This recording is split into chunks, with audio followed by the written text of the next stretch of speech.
ভাবুন তো বাংলাদেশ ফুটবল যদি হঠাৎ করেই এক নতুন যুগে পা রাখে, যেখানে ট্যাকটিক্স, মানসিকতা আর জয়ের ক্ষুধা সবকিছুই বদলে যাবে এক মানুষের হাত ধরে। আজকের ভিডিওতে আমরা ঠিক সেই সম্ভাবনার কথাই বলবো, যে সম্ভাবনা লাতিন আমেরিকা থেকে উঠে এসে বাংলাদেশ ফুটবলের ভাগ্য বদলে দিতে পারে।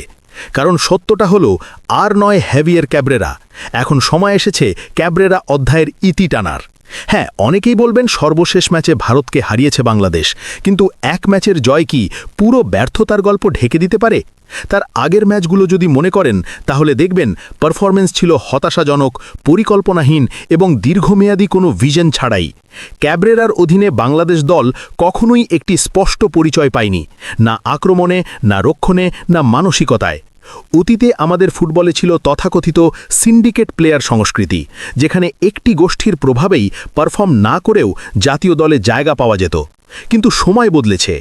আজকের বাংলাদেশ দলে আছে ইউরোপে খেলা ফুটবলার, আছে উন্নত ফিটনেস, আছে আধুনিক মানসিকতা, আছে হামজা চৌধুরীর মতো নাম, যাদের সামলাতে দরকার একজন বিশ্বমানের কোচ, একজন লিডার, কেবল ট্রেনার নয়।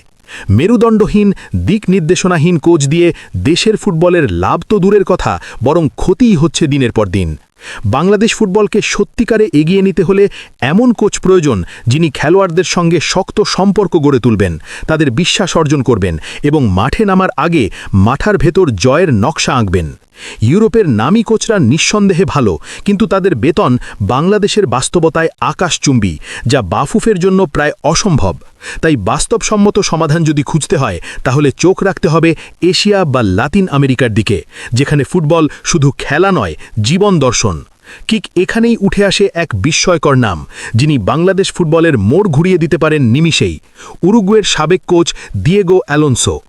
বিশ্বকাপজয়ী দলের সঙ্গে কাজ করার অভিজ্ঞতা থাকা এই কোচ বর্তমানে কোনো বড় দলের সঙ্গে চুক্তিবদ্ধ নন, ফলে তার বেতনও তুলনামূলকভাবে অনেক কম, এবং সবচেয়ে বড় কথা, তিনি এখন একটি চ্যালেঞ্জ খুঁজছেন। যদি বাফুফ তাকে বাংলাদেশের দীর্ঘমেয়াদী ভিশন, যুব উন্নয়ন পরিকল্পনা এবং আন্তর্জাতিক ফুটবলে প্রতিযোগিতামূলক হয়ে ওঠার রূপরেখা দেখাতে পারে, তাহলে তাকে বাংলাদেশে আনা মোটেও অসম্ভব নয়। মনে রাখতে হবে, একটি দলকে বদলাতে 11 জন খেলোয়াড়ের চেয়েও অনেক সময় একজন কোচই যথেষ্ট। কারণ ফুটবল মাঠে সত্যিকারের রাজা হলো কোচ, যিনি ঠিক করেন কখন আক্রমণ, কখন রক্ষণ, কখন ঝুঁকি আর কখন ধৈর্য। আমরা ক্যাব্রেরার মতো কোচ আর চাই না, যাদের অধীনে দল দিকহীন হয়ে পড়ে। আমরা চাই দিয়েগো অ্যালোনসোর মতো একজন নেতা, যিনি হামজা চৌধুরীদের সঙ্গে কাজ করবেন, তাদের সামর্থ্যের সর্বোচ্চ ব্যবহার করবেন এবং বাংলাদেশকে শুধু অংশগ্রহণকারী নয়, বরং লড়াকু একটি দল হিসেবে গড়ে তুলবেন। এখন প্রশ্ন একটাই, বাংলাদেশ ফুটবল ফেডারেশন কি সাহসী সিদ্ধান্ত নিতে পারবে? ক্যাব্রেরার পরিবর্তে কি সত্যি এমন একজন বিশ্বকাপজয়ী কোচ আনার চিন্তা করবে বাফুফ? প্রিয় দর্শক, আপনারা কি মনে করেন, দিয়েগো অ্যালোনসো কি হতে পারেন বাংলাদেশের ফুটবলের সেই গেম চেঞ্জার? আপনার মতামত কমেন্টে জানাতে ভুলবেন না। আর এমন আরও বিশ্লেষণ পেতে পুরো ভিডিওটি শেষ পর্যন্ত দেখুন।